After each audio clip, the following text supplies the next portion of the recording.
Disclaimer, इस channel पर प्रस्तुत सभी कहानियाँ, उपन्यास और पॉडकास्ट लेखक द्वारा लिखी गई मौलिक रचनाएं हैं। ये रचनाएं केवल मनोरंजन एवं शैक्षणिक उद्देश्य से प्रस्तुत की जाती हैं। इन कहानियों में दर्शाए गए सभी पात्र, घटनाएं और स्थान पूर्णतः काल्पनिक हैं। किसी भी वास्तविक व्यक्ति, जीवित या मृत, घटना, धर्म, जाति या समुदाय से इनका कोई जानबूझकर संबंध नहीं है। इस चैनल का उद्देश्य किसी भी व्यक्ति या वर्ग की भावनाओं को ठेस पहुंचाना नहीं है। यदि किसी सामग्री से किसी को आपत्ति हो, तो कृपया हमें सूचित करें, आवश्यक सुधार किया जाएगा। इस चैनल पर प्रस्तुत की जाने वाली ये कहानी, उपन्यास मेरे द्वारा लिखी नहीं गई है। ये रचना इसके मूल लेखक की है। किसी भी सवाल या सुझाव के लिए चैट सपोर्ट उपलब्ध है। लाउडस्पीकर नए स्टोरी अपडेट सबसे पहले पाने के लिए हमारा टेलीग्राम चैनल ज्वाइन करें। CH-31 skinny tiger.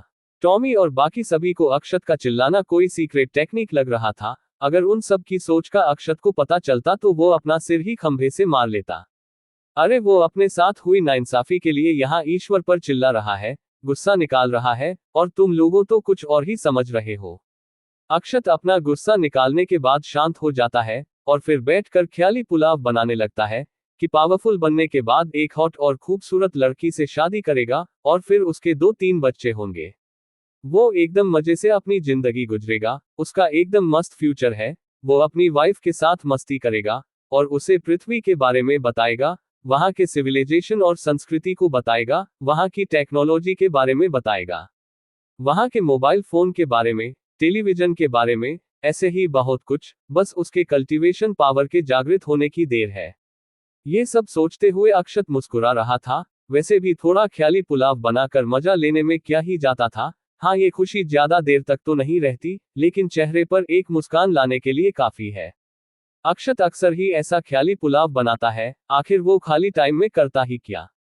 यहाँ तो टाइम पास करने के लिए कोई गेम भी नहीं है। यहाँ के लोगों को पावरफुल बनाने से फुर्सत ही नहीं है कि वो कोई गेम भी खेलते। अक्षत अपने फ्यूचर वाइफ की कल्पना कर रहा था। वो जैसे ही अपने वाइफ का चेहरा देखने के लिए उसे अपनी तरफ करता है, तो वो शौक से 2 कदम पीछे हो जाता है। उसके मुंह से निकलता है, क्या? हॉल मास्टर वानी। वानी उसे देखकर स्माइल करती है। अक्षत अपनी आंखें खोलकर अपने इमेजिनेशन से बाहर आ जाता है। वो कहता है, ये मेरे इमेजिनेशन में ब्रोथल हॉल मास्टर वानी क्यों आ रही है? चलो फिर से अपनी वाइफ का चेहरा सोचता हूँ। इतना कहकर वो फिर से अपनी इमेजिनेशन में खो जाता है। वो इस बार जैसे ही चेहरा देखता है, उसके मुंह से निकलता है, वामिका तुम। वो अब फिर से तीसरी बार ट्राई करता है, ताकि वो किसी दूसरी लड़की का कल्पना कर सके। वो इस बार जैसे ही देखता है, तो इस बार तो वो नीचे ही बैठ जाता है। उसके मुंह से निकलता है, मास्टर भूमि आप। ये देखते ही वो उठकर खड़ा हो जाता है और कहता है, क्या मेरी वाइफ के रूप में मास्टर भूमि? कैसे मैं मास्टर को अपनी वाइफ के रूप में इमेजिन कर सकता हूँ?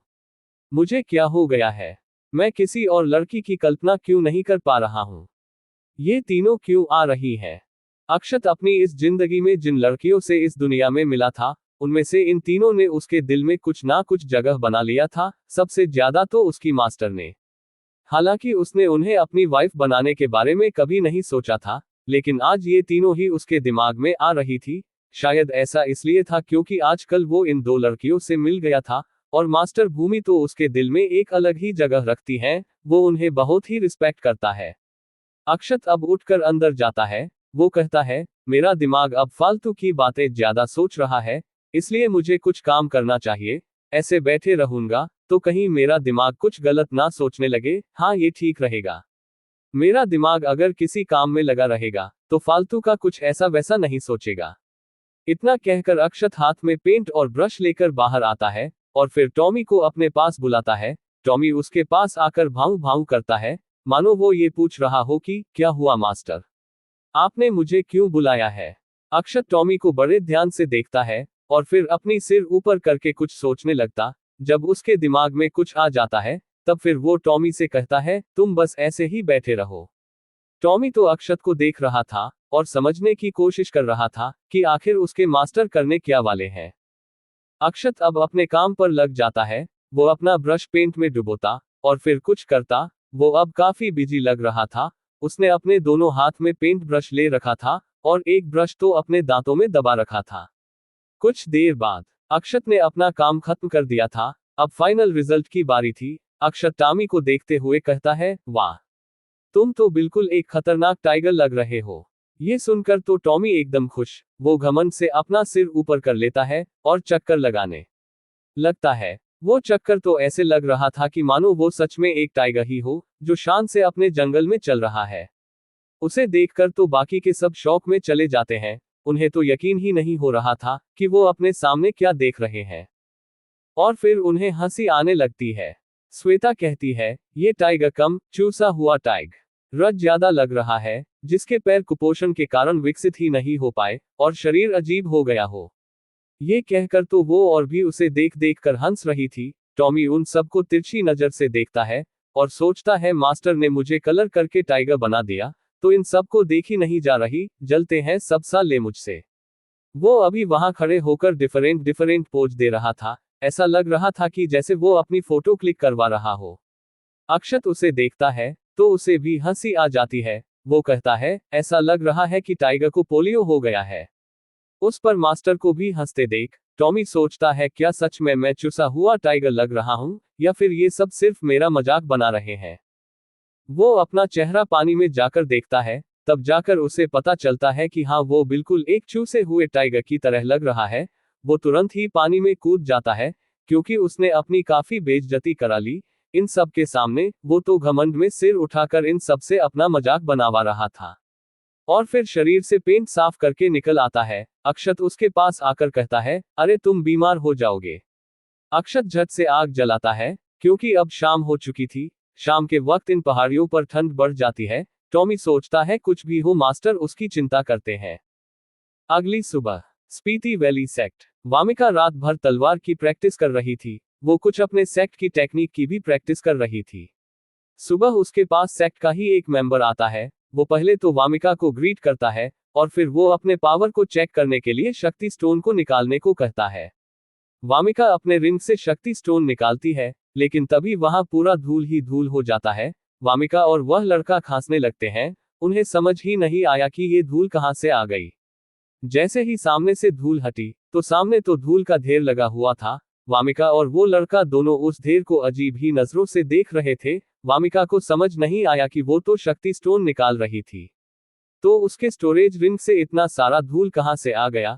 वो फिर कोशिश करती है, तो कुछ भी नहीं निकलता। वो स्टोरेज रिंग में झांक कर देखती है, तो इसमें शक्ति स्टोन था ही नहीं। अब तो उसे समझ नहीं आ रहा था कि उसकी शक्ति स्टोन गया कहां।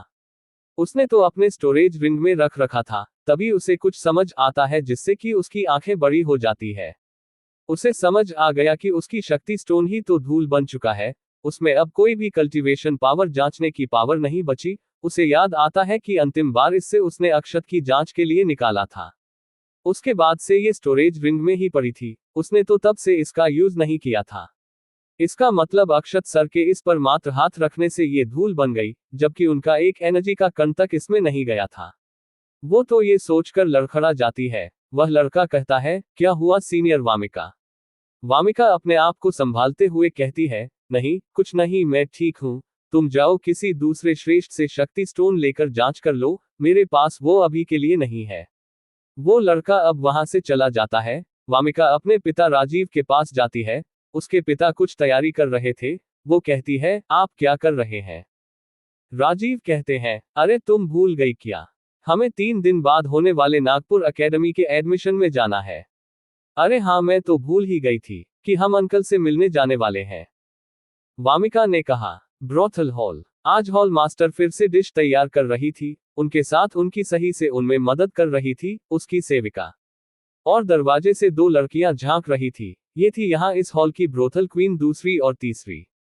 और भी कई लड़कियां उन्हें देख रही थी। सबको यही लग रहा था कि उन पर हॉल मास्टर का ध्यान नहीं है, पर वानी सबको महसूस कर सकती थी वो अब संत लेवल 1 पर है।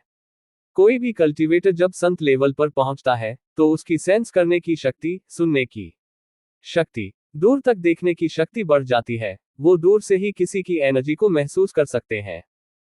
पर वो कुछ भी किसी को नहीं कहती है। सेविका को तो पूरा यकीन हो जाता है कि उनकी हॉल मास्टर उस लड़के के प्यार में पड़ चुकी है, क्योंकि वानी के चेहरे पर एक अलग ही चमक के साथ मुस्कुराहट दिख रही थी, जो ये बता रही थी कि हर मास्टर किसी के प्यार में है। उन्हें क्या सभी को यही लग रहा था। सबको अपने हॉल मास्टर के लिए खुशी थी। वो सभी अपने हॉल मास्टर को बहुत पसंद करते हैं। भले ही हॉल मास्टर बहुत ही कोल्ड बिहेवियर करती है, लेकिन वो सबके साथ अच्छी है। खाना तैयार हो गया था, वो पैक करके वहां से इतनी तेजी से बाहर आ जाती है कि किसी को पता तक नहीं चला कि वो कब बाहर चली जाती है। उन सब के दिमाग में बस यही चल रहा था कि अभी अभी तो हॉल मास्टर यही थी, और पलक झपकते ही वो बाहर आ गई। हॉल मास्टर अपने कमरे में जाकर फिर से अपना भेष बदलकर निकल पड़ती है। CH32 पीछा करना बंद करो। वाणी जल्द ही अक्षत के घर के पास पहुंच जाती है। वो अब संत लेवल 1 पर है, उसकी स्पीड अब कई गुना बढ़ गई है। वो देखती है कि अक्षत तो टॉमी को डांट रहा था, और टॉमी शांति से सिर नीचे किए उसकी डांट सुन रहा था। उसे देखकर ऐसा लग रहा था कि जैसे वो अपने की गई गलती पर शर्मिंदा है। दरअसल टॉमी ने मस्ती करने के चक्कर में अक्षत के सुखाए जाने वाले कपड़ों को फिर से गंदा कर दिया था, जिससे कि अब अक्षत को गुस्सा आ गया था, तो वो उसे डांट लगा रहा था। तभी टॉमी वाणी को देखने लगता है। वो सोचता है ये लड़की जब आती भी है तो मेरी बेइज्जती हो जाती है, गलत टाइम पर आती है, अब मैं क्या ही करूं। मेरी तो इसके सामने कोई इज्जत ही नहीं रह गई है। कहाँ मैं इसे डरा कर अपनी इज्जत बनाने वाला था, अब तो इसके सामने मैं सिर्फ एक कुत्ता ही रहा गया हूं। ये कितना शर्मनाक है मेरे लिए। वाणी को भी महसूस होता है कि जैसे कोई बहुत बड़ा बीस्ट उसे देख रहा हो। उसे अब भी टॉमी के लेवल का पता नहीं चल पा रहा था, जबकि वो अब संत लेवल 1 पर है। इसका मतलब साफ था कि टॉमी अभी भी उससे बहुत ज्यादा पावरफुल है। अक्षत टॉमी को दूसरी तरफ चेहरा किया देखकर उसका कान खींचते हुए कहता है, क्या तुम मुझे इग्नोर कर रहे हो? मैं तुम्हें कुछ ज्ञान दे रहा हूं, तुम उस तरफ क्या देख रहे हो? लेकिन तभी वो उस तरफ देखता है जिस तरफ टॉमी देख रहा था। वाणी खड़ी थी, वो हल्के हल्के शर्माने के साथ मुस्कुरा भी रही थी। अक्षत कहता है, अरे हॉल मास्टर वाणी आप। वाणी ब्लश करते हुए कहती है, हाँ वो मैं आपके लिए लंच लेकर आई थी। अक्षर धीरे से कहता है, मेरे लिए लंच? ये सुनकर तो उसकी आंखें भर आई थी। वो सोचता है क्या हॉल मास्टर वाणी उसकी इतना केयर करती हैं? वो आज भी उसके लिए लंच लेकर आई हैं। ये कितनी अच्छी हैं, खूबसूरत होने के साथ साथ बहुत ही हम्बल है। वाणी अक्षत को शांत खड़ा देख थोड़ा हकलाते हुए कहती है, वो कल आपने मुझे इम्यूनिटी बूस्टर पिल दी थी, तो बस मैं उसी का फेवर लौटाने आई थी। अक्षत ने इस पर ध्यान ही नहीं दिया। वो तो बस इस बात पर खुश था कि कोई उसके लिए लंच लेकर आया है। एक अकेले लड़के के लिए और क्या ही चाहिए था, बस थोड़ा केयर और प्यार। अक्षत लंच के लिए धन्यवाद करता है। दोनों अब साथ में बैठकर लंच करते हैं, और कोई इन्हें ऐसे देखकर जेलस फील कर रहा था, वो थी श्वेता। वो कहती है, ये लड़की मास्टर को अच्छा अच्छा खाना खिलाकर अपने प्यार में गिराना चाहती है, ये तो बहुत ही चालाक है। आज भी दोनों कल ही की तरह लंच करने के बाद टहलने लगते हैं। अक्षत थोड़ा हिचकिचा रहा था, लेकिन यह बात उसके दिमाग में बहुत पहले से थी कि वो ये वाणी से पूछे। वो कहता है, हॉल मास्टर वाणी वैसे आपकी उम्र कितनी है? आप बहुत कम उम्र की दिखती हैं। वैसे अगर मैंने कुछ गलत पूछ लिया हो तो मुझे माफ कीजिएगा, नहीं बताना चाहती तो आप मना कर सकती हैं। वाणी स्माइल के साथ कहती है, अरे ये कोई बहुत सीक्रेट सवाल आपने नहीं पूछा है जो मैं मना करूं। मेरी उम्र 19 साल है। अक्षत अब सोचने लगता है, क्या ये इतनी कम उम्र की है और इतने बड़े ब्रोथल हॉल को कंट्रोल करती है? अरे मैं भी कितना बेवकूफ हूँ। इस दुनिया में ऐसे कई लोग हैं जो कम उम्र के होते हुए भी बड़ी बड़ी जिम्मेदारियां वाले पोजीशन पर है।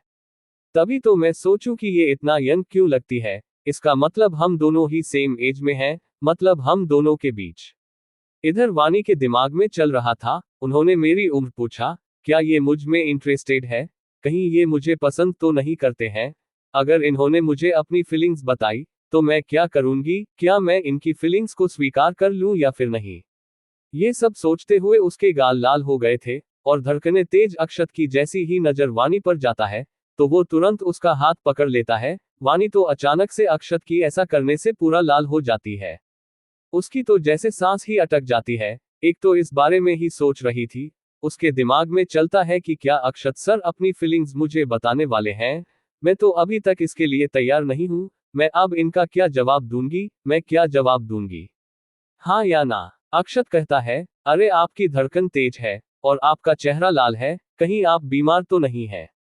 ये सुनकर तो वाणी सोचती है, क्या ये सिर्फ मेरी जांच कर रहे थे और कुछ नहीं? क्या मैं गलत सोच रही थी? उसका दिमाग अब थोड़ा शांत हो जाता है, और उसे थोड़ा दुख भी होता है कि अक्षत ने उसका हाथ अपनी फीलिंग्स नहीं बल्कि उसकी नब्ज चेक करने के लिए पकड़ा था।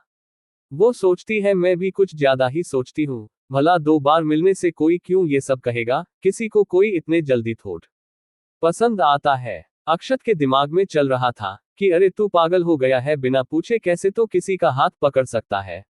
भले ही मैंने जांच के लिए पकड़ा था, पर फिर भी ये करना ठीक नहीं है। अच्छा हुआ कि उन्होंने तुझे थप्पड़ नहीं लगाया, नहीं तो अब तक सूजा हुआ मुंह लेकर कहीं बैठा होता तू। अक्षत वाणी का हाथ छोड़ते हुए कहता है, आप तो कहीं से भी बीमार नहीं लग रही है। वाणी सोचती है ये सब तो आपके ही वजह से हुआ है, आपकी ही वजह से मेरे दिल की धड़कनें बढ़ी हुई हैं। वो कहती है, आप चिंता ना करें, मैं ठीक हूं, ये तो बस ऐसे ही था। ओ अच्छा, लगता है मुझे गलतफहमी हो गई थी। अक्षत ने सिर खुजाते हुए कहा। वाणी कहती है, ठीक है अच्छा, अब मैं चलती हूँ। अक्षत उसे रोक लेता है और कहता है मेरे पास आपके लिए कुछ है। इतना कहकर वो भीतर से एक छोटा सा बॉक्स लेकर आता है और लाकर वाणी को दे देता है। वो कहता है, इसे मैंने खुद बनाया था, आप इसे जाकर घर पर आराम से खोलिएगा। वाणी उस गिफ्ट के लिए अक्षत को धन्यवाद करती है और फिर वहां से चली जाती है। रास्ते भर वो ब्लश कर रही थी और अक्षत के ही बारे में सोच रही थी, उसके दिमाग पर जैसे अक्षत ही अक्षत छाया हुआ था। अक्षत अपने आप से कहता है, वो इतने जल्दी में क्यों चली जाती है? क्या उन्हें मेरे साथ बात करना अच्छा नहीं लगता है? ऐसा हो सकता है, जब भी हम इस बात करना शुरू करते हैं, तो वो जल्दी से चली जाती है।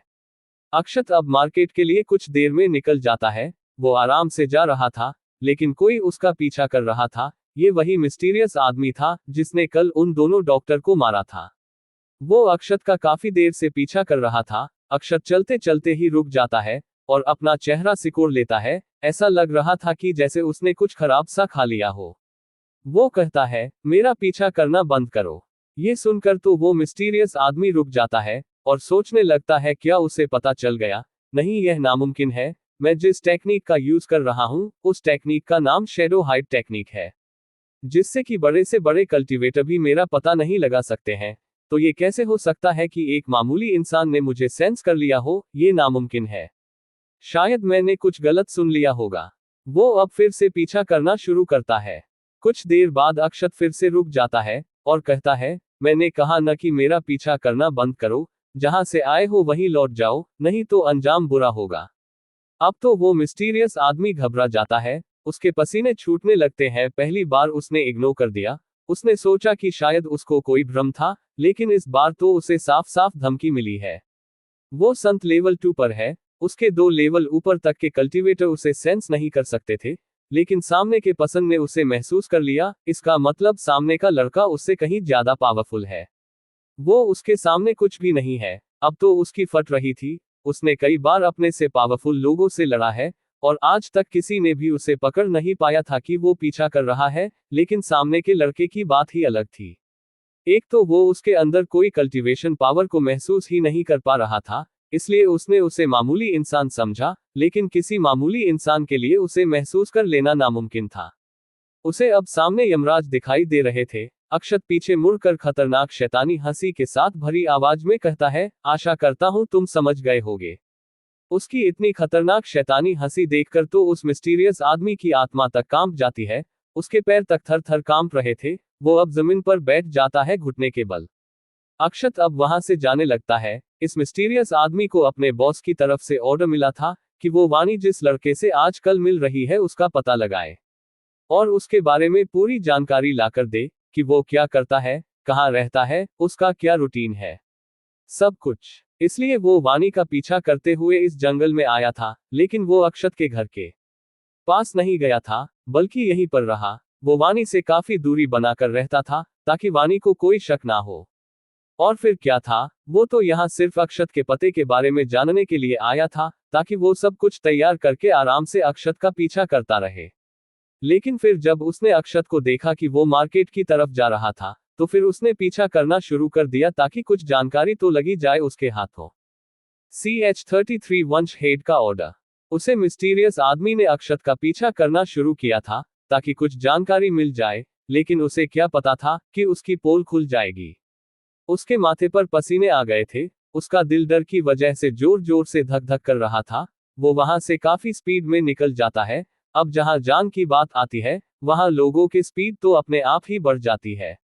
उसके जाने के बाद झाड़िया में से टॉमी बाहर आता है और कहता है, मास्टर के पीछे अब मैं नहीं जा सकता, उन्होंने मुझे वार्निंग दी है कि मैं उनका पीछा न करूं। इतना कहकर वो पीछे मुड़कर मस्ती में झूमते हुए जाने लगता है। दरअसल अक्षत ने जिसे कहा था कि पीछा मत करो, लौट जाओ, वो था टॉमी, न कि वो मिस्टीरियस आदमी। अक्षत को पता चल गया था कि टॉमी उसका पीछा कर रहा है, तो उसने उसे ऐसा करने से मना किया। टॉमी ने देखा था कि कोई उसके मास्टर का पीछा कर रहा है, लेकिन उसे इससे कुछ फर्क नहीं पड़ने वाला था। उसके हिसाब से तो उसके मास्टर इतने पावरफुल हैं कि इस दुनिया को हिलाकर रख सकते हैं। तो संत लेवल 2 का आदमी क्या ही कर लेगा उनका, ये तो उनके एक बाल के बराबर भी नहीं है। ये तो वही बात हुई कि चींटी चली हाथी को पटकने। इसलिए वो बेफिक्र था, उसने अपनी एनर्जी को दबा कर रखा था, नहीं तो उस मिस्टीरियस आदमी की तो टॉमी को देखकर ही मौत हो जाती। वानी अपने कमरे में थी, वो अब अक्षत को दिया गया बॉक्स खोलने के लिए काफी ज्यादा एक्साइटेड थी। वो उस बॉक्स को खोलती है तो उसमें एक चमचमाता सुनहरे रंग का हेयर पिन था, जिस पर एक हल्के नीले रंग का मार्बल लगा हुआ था। यूज देखकर लग रहा था कि जैसे वो किसी स्वर्ग की देवी के लिए बनाया गया हो। देखा जाए तो वानी भी किसी स्वर्ग की देवी से कम नहीं है, बस पावर में थोड़ा कम है, नहीं तो हर मामले में वो उनके बराबर ही है। ये देखते ही तो उसके गाल टमाटर की तरह लाल हो जाते हैं। वो कहती है, क्या ये देखकर वो ये कहना चाहते हैं कि वो मुझे पसंद करते हैं?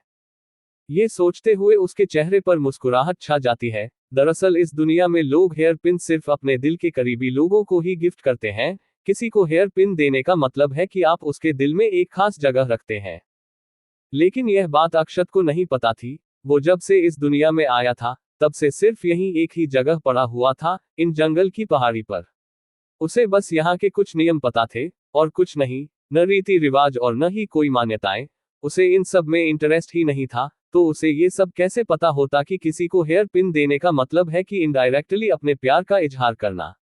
उसे बताना कि तुम उसे पसंद करते हो, वो तुम्हारे दिल में एक खास जगह रखती है। वानी तो ये देखकर खुश थी, उसके दिल में तो अक्षत के लिए इस दिन से ही फीलिंग स्टार्ट हो चुकी थी। जिस दिन उसने उसका इलाज किया था, वो अक्षत से प्रभावित थी कि सामने एक लड़की अपनी पीठ खोले बैठी है, लेकिन उसने उसका फायदा नहीं उठाया। वो कहता तो इलाज के बदले उसका फायदा उठा सकता था, लेकिन वो बिल्कुल ही साफ दिल का है। वानी उस हेयर पिन को अपने हाथ में लेती है और बड़े ही ध्यान से उसे देखने लगती है। उस पर बहुत ही बारीकियों से डिजाइन किया गया था। ऐसा डिजाइन कर पाना किसी आम डिजाइनर के बस की बात नहीं था। यहाँ पर जो किसी भी घर या खजाने या किसी वस्तु के मॉडल या डिजाइन तैयार करने वाले को डिजाइनर कहा जाता है। ये लोग अपने काम में बहुत ही माहिर होते हैं, क्योंकि ये काम आसान नहीं होता है। अगर एक भी गलती हुई डिजाइन में तो पूरा वो चीज ही खराब हो जाती थी जिस पर डिजाइन किया जाता था। वानी कहती है, आप है कौन? कोई कैसे इतनी चीजों में एक्सपर्ट हो सकता है? आप जो भी हो, पर मुझे ये गिफ्ट स्वीकार है। इतना कहकर वो उस हेयर पिन अपने दिल से लगा लेती है। कुछ देर बाद वो उस हेयर पिन को अपने बालों में लगा लेती है और फिर खुश होकर कमरे में डांस करने लगती है। उसका डांस सिर्फ डांस नहीं था, वो एक मनमोहक आर्ट थी। उसके डांस करने से उसके चारों ओर उसकी एनर्जी घूम रही थी। कोई अगर उसे देख लेता तो वो उसमें खो जाता और एक अलग ही दुनिया में पहुंच जाता। वानी ने आंखें बंद किया था, वो बस आसपास की सभी वस्तुओं को महसूस कर रही थी। तभी उसे एक स्थान से एनर्जी की इंटेंस महसूस हुई। वो अब रुक जाती है, उसका चेहरा थोड़ा सा सिकुड़ जाता है, लेकिन फिर वो शांत आवाज में कहती है, सामने आ जाइए। उसने भले ही ये शब्द शांत आवाज में कहे हों, लेकिन कोई भी उन शब्दों में छिपी पावर को महसूस कर सकता था। वानी के कमरे के खिड़की से एक मिस्टीरियस आदमी आता है, जिसने भी बिल्कुल उसी तरह के कपड़े और मास्क पहने थे जैसा कि अक्षत का पीछा करने वाले ने पहने हुए थे। ये उनका बॉस था। इसका लेवल संत लेवल 3 था, मतलब कि वो वानी से 2 लेवल ऊपर का है। वो सामने आता है और फिर घुटने पर आकर कहता है, मुझे नहीं लगा था कि आप मुझे सेंस कर लेंगी। सच में आप फैमिली की जीनियस में से सबसे टॉप पर इसी वजह से थी। इतना कहकर वो वानी को ग्रीट करता है। वानी कहती है, आप यहाँ क्या कर रहे हैं? क्या आपको उन्होंने भेजा है मुझे लाने के लिए? वो मिस्टीरियस आदमी कहता है, आपसे जैसा कि उम्मीद की जा सकती है आप सब समझ गई। हाँ, वंश हेड ने हमें ऑर्डर दिया है कि आपको जल्द से जल्द फैमिली में ले आने को। ये सुनते ही वानी अपनी एनर्जी को रिलीज करती है, जिसके कारण एक एनर्जी लहर उत्पन्न होती है, और वो जैसे ही उसे आदमी से टकराती है तो वो पीछे हो जाता है। उसकी आंखें बड़ी हो जाती है, उसे तो यकीन ही नहीं हो रहा था कि उसे सिर्फ एक एनर्जी लहर से वानी ने काफी पीछे धकेल दिया, जबकि वो संत लेवल 3 पर है, ऐसा होना नामुमकिन था। दोनों में भले ही ये लग रहा था कि सिर्फ 2 ही लेवल का अंतर है, लेकिन संत लेवल में एक लेवल का अंतर भी बहुत ज्यादा अंतर पैदा करता था पावर के मामले में। दोनों में तो 2 लेवल का अंतर है, तो ये कैसे हो सकता था? वो वानी को ध्यान से देखता है, और उसके एनर्जी को भी। उसने सोचा कि हो सकता है कि वानी उसके बराबर के लेवल पर ही हो, लेकिन वो संत लेवल 1 पर ही थी, लेकिन उसकी पावर किसी संत लेवल 3 के व्यक्ति को डराने के लिए काफी थी। वानी थोड़ा गुस्से से कहती है, अब तक तो उन्हें मुझसे कोई मतलब ही नहीं था, और अब वो मुझे बुला रहे हैं, जाकर वंश हेड से कह दीजिए कि वानी नहीं आने वाली है। वो आदमी कहता है, मिस हमें ऑर्डर मिला है कि अगर आप नहीं मानेंगी तो हमें आपको जबरदस्ती ही ले जाना होगा, हम ऐसा नहीं करना चाहते हैं। वानी के चेहरे पर एक खतरनाक मुस्कान आ जाती है, और वो कहती है, ओह ऐसा क्या? क्यों न आप एक बार ट्राई करके देख लीजिए, देखिए मुझे छू भी पाते हैं आप। वो मिस्टीरियस आदमी उसे पकड़ने के लिए हाथ आगे करता है, उसकी स्पीड बहुत ज्यादा थी, उसे देख पाना भी मुश्किल था, लेकिन वानी अपने हाथ से उसका हाथ झटक देती है और कहती है, इतना भी आसान नहीं है। उस आदमी को तो यकीन ही नहीं हो रहा था कि वानी उसके स्पीड को मैच कर पा रही है, न केवल वो बराबरी कर रही है, बल्कि उसका जवाब भी दे रही है। उसे भरोसा ही नहीं हो रहा था कि एक कोई संत लेवल 1 की लड़की ने उसे ऐसे झटक देगी मानो कि वो दूध में पड़ी मक्खी हो। वो फिर से आगे बढ़ता है, लेकिन इस बार भी उसके साथ यही होता है। उसे तो अब अपने आप पर ही शक हो रहा था कि क्या वो सच में संत लेवल 3 पर ही है, कहीं उसका ये कल्टीवेशन झूठा तो नहीं है। वो इस बार अपनी पूरी ताकत से साथ बढ़ता है, तो वानी भी अपने हाथ में अपनी एनर्जी को इकट्ठा करती है, और फिर उसके चेहरे पर थप्पड़ मारती है, जिसके कारण वो गोल गोल घूमते हुए दीवार से टकरा जाता है। और वो जिस पोज में दीवार से टकराया था, वैसा ही पोज दीवार में छप जाता है। अच्छा हुआ कि दीवार मजबूत थी, नहीं तो संत लेवल 3 के व्यक्ति से टकराने पर वो टूट ही जाती। अब तो उसे वानी से डर लग रहा था, उसे तो वंश हेड ने यही सोचकर भेजा था कि वो वानी को लेकर आने में सक्षम रहेगा, भले ही फोर्स करके वानी को लाना हुआ। लेकिन अब तो उसे लग रहा था कि वो फोर्स के साथ तो वानी को बिल्कुल भी नहीं ले आ सकता है। अरे वो उसे छू तक नहीं पा रहा था, उसकी तो अब हालत बुरी हो गई थी, उसका पूरा जबड़ा ही हिलने लगा था, और सिर से खून बह रहा था। और उसके मास्क पर भी क्रैक आ गया था, जबकि उसका मास्क बहुत ही मजबूत धातु से बना हुआ था। वो हैरान तो था, लेकिन उसे पता था कि वानी का टैलेंट कैसा है। वो अब कोई दूसरा रास्ता सोचने लगता है, और फिर वानी से माफी मांगते हुए कहता है, मुझे माफ कीजिएगा आपको ऐसे फोर्स करने के लिए, मैं आपको हर्ट नहीं करना चाहता था, लेकिन मैं आपको ये बता दूं कि वंश हेड को ये भी पता है कि आप किसी लड़के से मिलकर आई है। वानी समझ गई कि वो क्या कहना चाहता था, वो गुस्से से उसे देखते हुए कहती है, तुम काया कहीं के। वो आदमी एक राहत की सांस लेता है कि चलो उसका निशाना सही जगह पर लगा है, कुछ तो कमजोरी मिली उसे। वानी एक लंबी सांस लेकर कहती है, ठीक है मैं तैयार हूं, लेकिन मुझसे वादा करना होगा कि आप सब अक्षत सर को कुछ भी नहीं करेंगे। वो आदमी कहता है, हमें उनसे कोई मतलब नहीं है, बस आप चलिए। वानी कहती है, ठीक है, मैं कुछ जरूरी काम खत्म करके आज ही निकलती हूँ आपके साथ। CH-34 silver eagle beast. वानी अब तैयारी करने लगती है यहां से जाने की। उसे ब्रोथल हॉल में जो भी काम खत्म करना था, वो सब खत्म करती है, और वो कुछ कागज पर लिख भी रही थी, जिसे उसने एक लिफाफे के अंदर रख दिया। अंत में वो अपने बालों में से वह हेयर पिन निकालती है, जो उसे अक्षत ने दिया था। वो उसे कुछ देर ऐसे ही देखती रहती है। वो उस हेयर पिन को बॉक्स में रखते हुए कहती है, मुझे नहीं लगा था कि मुझे ऐसे ही जाना होगा, मैं तो बस आपके साथ कुछ दिन और बिताना चाहती थी, शायद पूरी जिंदगी बिताना चाहती थी, लेकिन शायद ये हमारे डेस्टिनी में नहीं था। वानी की आंखों में आंसू थे, उसे अपनी फीलिंग समझ आ गई थी अक्षत के प्रति, क्योंकि अब वो उससे दूर जो जा रही थी, कोई भी हो उसे तब उसकी बहुत याद और उसका प्यार याद आता है, जब वो उसे छोड़कर जा रहा होता है। वो अपने आंसू को पोंछते हुए कहती है, लेकिन मैं ऐसे ही हार नहीं मान सकती, मैं वापस जरूर आऊंगी, और तब मुझे आपके साथ होने से कोई भी नहीं रोक सकता, बस तब तक आप अपना ध्यान रखना। जब वो अपने कमरे से बाहर आती है, तो दूसरी और तीसरी ब्रोथल क्वीन उसे गले से लगा लेती हैं। आज उन्हें वानी से कोई डर नहीं था, नहीं तो वो शायद ही ऐसा कर पाती। वानी भी उन्हें गले से लगे रहती है। इन दोनों ने उसकी बहुत मदद की, सब कुछ संभालने में, नहीं तो अकेले इसके बस की बात नहीं थी इतने बड़े ब्रोथल हॉल को संभालना। तभी उसकी सेविका आती है और उसे कुछ देती है। वो कहती है, मैंने सब आपकी पसंद का बनाया है, रास्ते में भूख लगे तो खा लेना। वाणी उसे ले लेती है। वो अब अपने चारों ओर इस हॉल को देखने लगती है। उसे 2 सालों में इस हॉल ने ही संभाला था।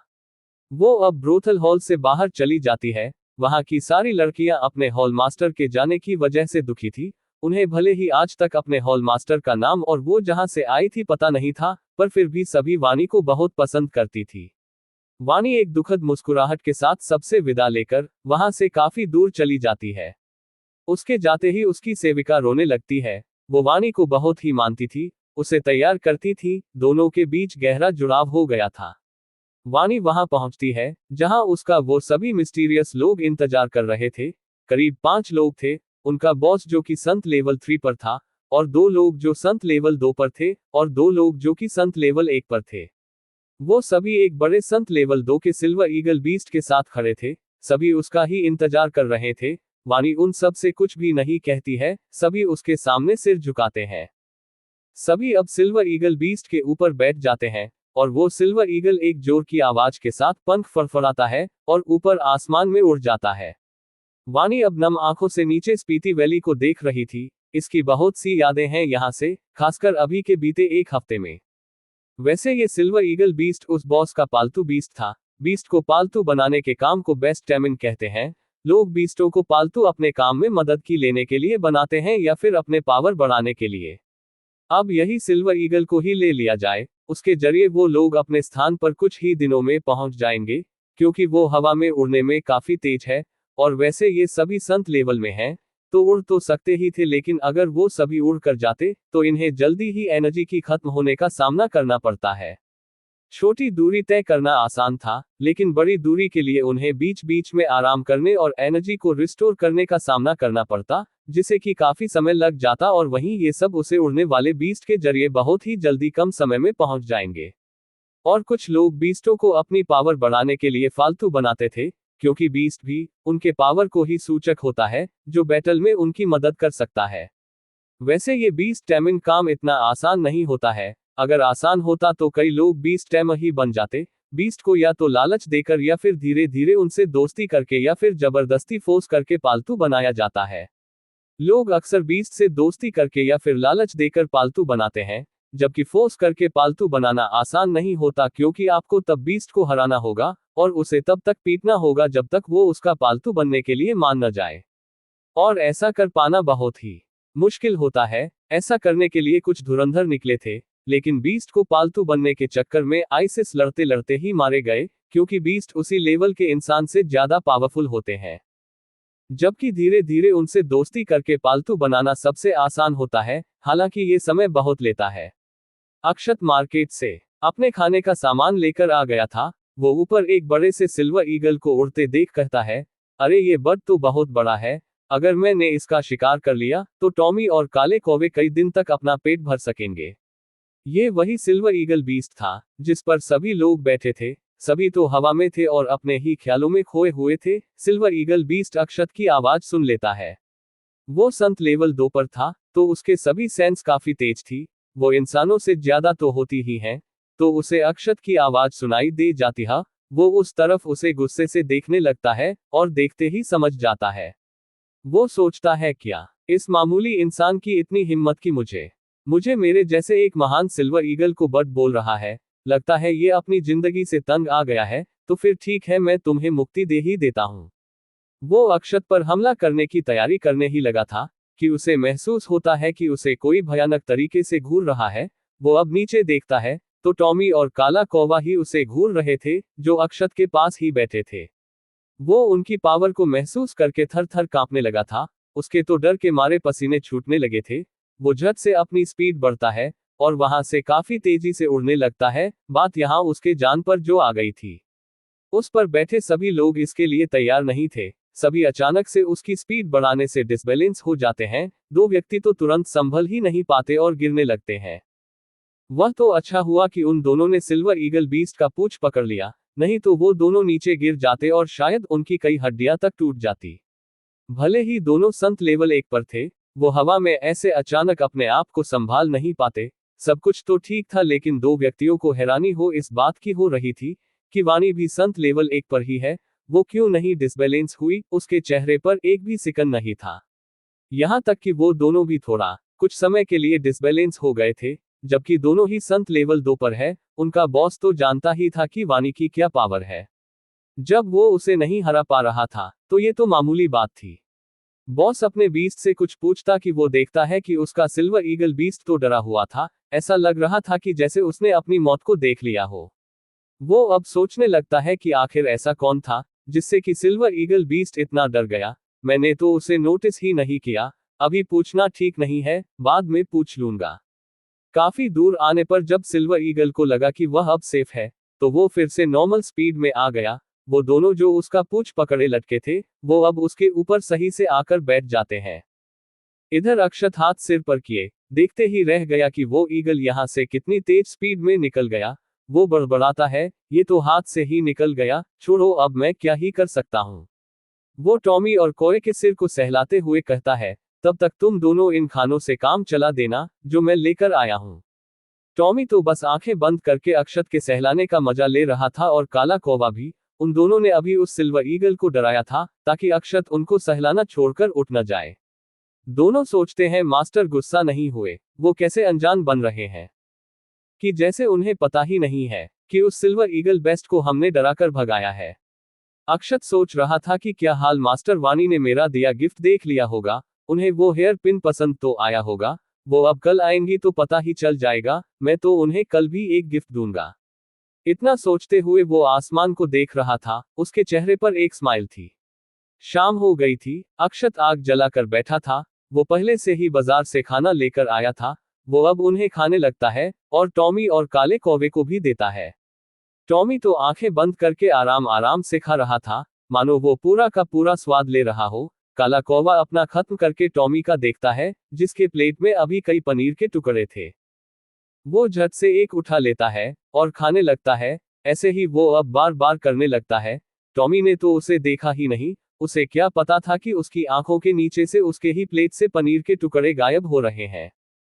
वो तो बेचारा खाने का बस पूरा मजा ले रहा था, लेकिन वो तभी एक आंख खोलता है और देखता है कि कौवा तो उसके प्लेट से पनीर ले टुकड़े हथिया रहा है। वो अब कैसे चुप बैठ सकता था। वो अब उससे पनीर के उस टुकड़े को छीनने लगता है। तभी अक्षत की नजर उस पर पड़ती है कि दोनों लड़ रहे हैं। वो तुरंत ही टॉमी को एक लात मारता है। CH35 letter for Akshat. Tommy तो बेचारा अक्षत की एक लात मार खाकर बहुत दुखी हो जाता है। बेचारे की हालत तो ऐसी हो गई थी कि ठीक उसी आदमी की तरह हो गई थी जिसकी चोरी भी उसी के घर में हुई और चोरी के गुनाह में जेल भी वही गया हो। अक्षत कहता है, तुम बड़े हो, इसका क्या मतलब दूसरों को परेशान करके उसका खाना छीनोगे। अक्षत को लग रहा था कि जैसे टॉमी ही कोए से उसका पनीर का टुकड़ा छीन रहा हो। कोई भी होता तो उसे तो यही लगता। टॉमी सोचता है, क्या मैं तो सिर्फ शरीर में भी बड़ा हूं, पावर में तो दोनों बराबरी पर है, और मैं कहाँ इसका खाना छीन रहा हूं, उल्टा यही मेरा सब चोरी करके खा रहा था। टॉमी का चेहरा तो ऐसा बन गया था कि मानो वो अब रो ही देगा।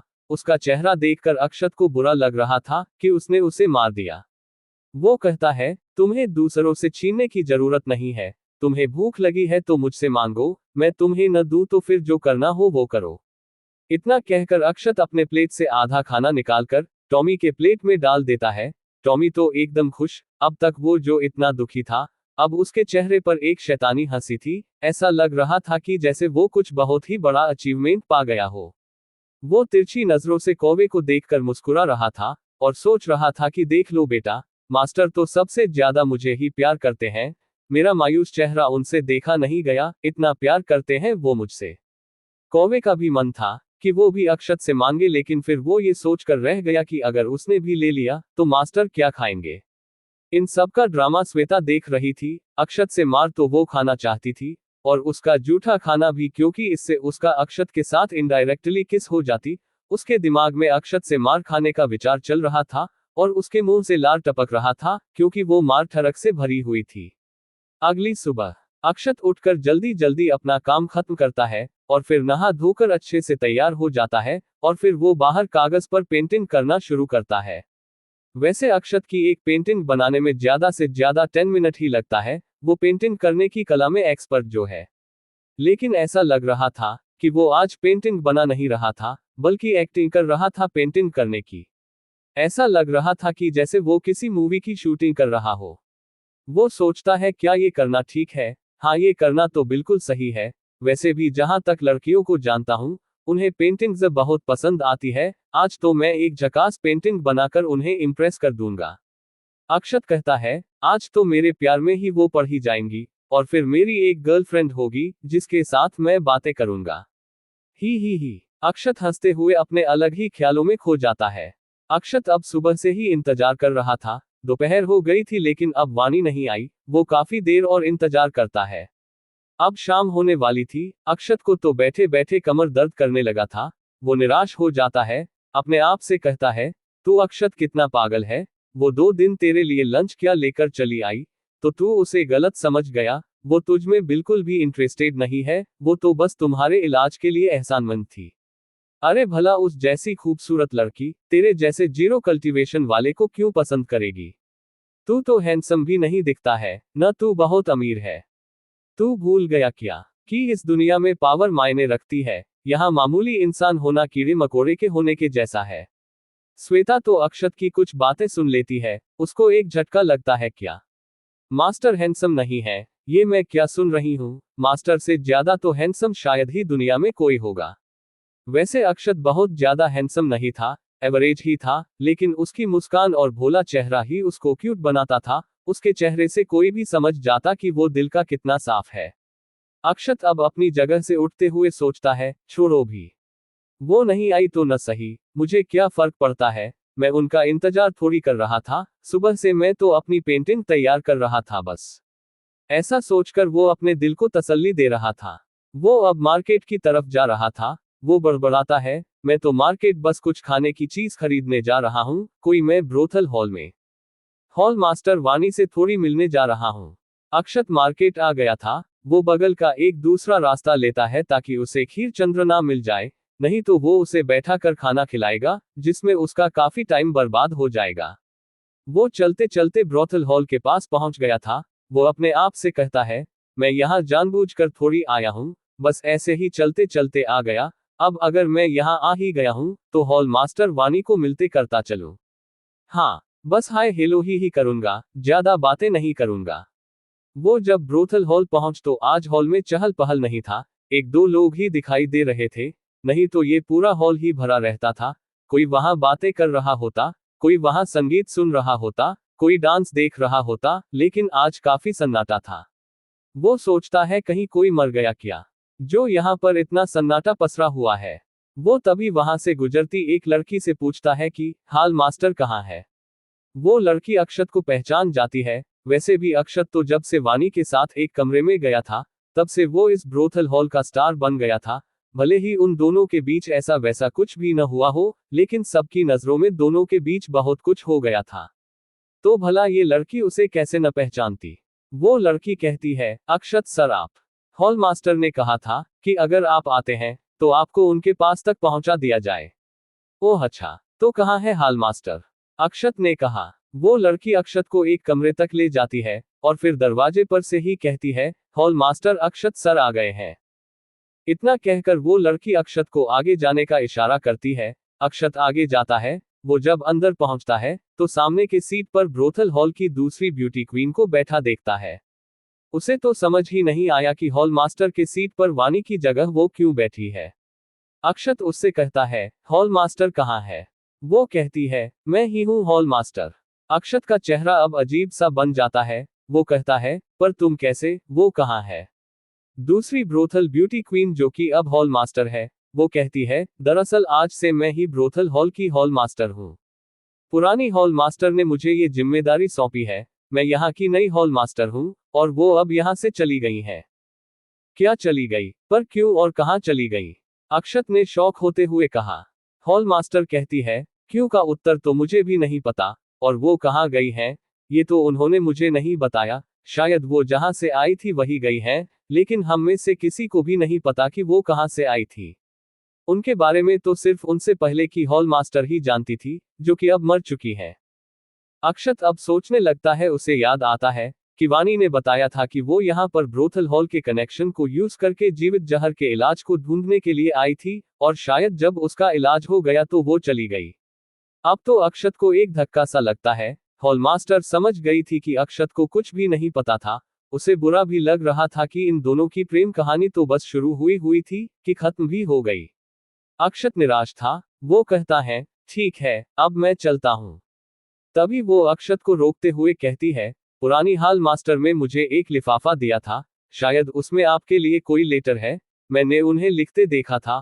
उन्होंने मुझे यह आपको देने को कहा था। इस पर एक सील लगा हुआ है जो सिर्फ आपके छूने से ही खुलेगी। इतना कहकर वो अक्षत को वो लेटर वाला लिफाफा पकड़ा देती है। अक्षत वो लिफाफा हाथ में लेता है। उसे तुरंत पता चल जाता है कि इस पर सीलिंग फॉर्मेशन का प्रयोग किया गया है। वैसे सीलिंग फॉर्मेशन कई प्रकार के होते हैं। इस पर एक पहचान सीलिंग फॉर्मेशन लगी हुई थी। इसकी खासियत ये होती है कि इसे लगाने वाला जब इसे लगता है तो वो जिस व्यक्ति को सोचकर उसे कनेक्ट करता है, उसे सिर्फ वही व्यक्ति खोल सकता है। अक्षत कहता है, क्या उन्होंने सिर्फ ये लिफाफा ही दिया है या फिर कुछ कहा भी है? हॉल मास्टर कहती है, उन्होंने कुछ खास तो कहा तो नहीं था, बस यही कहा था कि ये आप तक ध्यान से पहुंचा दूं। मैं इसे आपके यहाँ पहुंचाने ही वाली थी, लेकिन जब आप खुद आ गए तो आपको ही दे दिया। पुरानी हॉल मास्टर जाते वक्त बहुत दुखी थी। ये सब अचानक से हुआ, हमें भी नहीं पता था कि वो जाने वाली हैं, और शायद इसी वजह से वो आपको भी नहीं बता पाई होंगी। कुछ भी हो, वो यहाँ की आज तक की सबसे खूबसूरत लड़की थी। उनके जाने के गम में आज इस ब्रोथल हॉल को बंद रखा गया है। ये सब कहते हुए उसकी आंखों में आंसू आ गए थे। अक्षत कहता है, ओह अच्छा, ठीक है, अब मैं चलता हूँ। इतना कहकर अक्षत बाहर चला जाता है। हॉल मास्टर ऊपर देखते हुए कहती है, आप जहां भी हो कुशल मंगल हो। अक्षत बाहर चला आता है। वो अभी बेचारा थोड़ा वानी के अचानक से जाने से शौक में ही था, लेकिन जल्दी ही वो अपने घर आ जाता है, और फिर वो उस लिफाफे को खोलता है। Like, subscribe, and turn on notifications for RK Novels podcast.